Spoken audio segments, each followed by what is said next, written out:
Mohon maaf ya untuk pertanyaan ini baru aku lihat ya, jadi aku baru bisa jawab.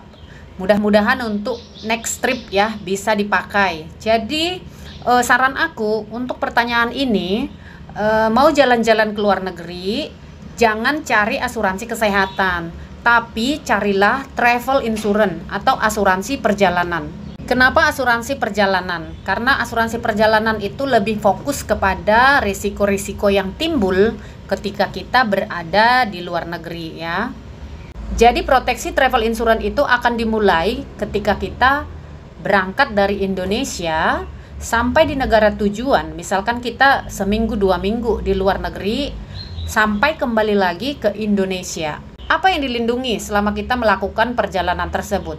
Misalkan keterlambatan pesawat, keterlambatan bagasi, kerusakan bagasi, kehilangan barang-barang pribadi, misalkan laptop, atau kehilangan dokumen perjalanan, atau misalkan kita dituntut tanggung jawab hukum pribadi, misalkan akibat kita ngerusak sesuatu di luar negeri, atau misalkan kita sedang merental mobil, mobilnya mengalami kerusakan dan kita dituntut harus membayar. Nah, itu juga masuk ke dalam coveran travel insurance. Nah, travel insurance ini juga mengcover biaya medis yang timbul akibat misalkan kecelakaan.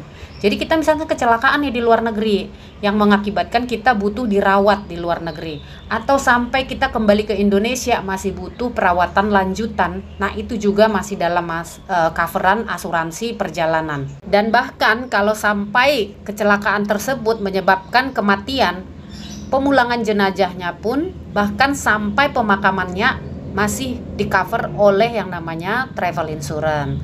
Nah, jadi ketika kita membeli travel insurance, pastikan ya ke perusahaan asuransinya benefit-benefit apa aja yang bisa kamu dapatkan ya. Karena beda perusahaan asuransi, beda manfaat yang diberikan. So, menurut aku kalau kita punya rencana jalan-jalan ke luar negeri, travel insurance itu suatu keharusan. Oke? Karena jangan sampai kita ngerepotin orang lain ketika terjadi hal-hal yang tak terduga selama kita berada di luar negeri.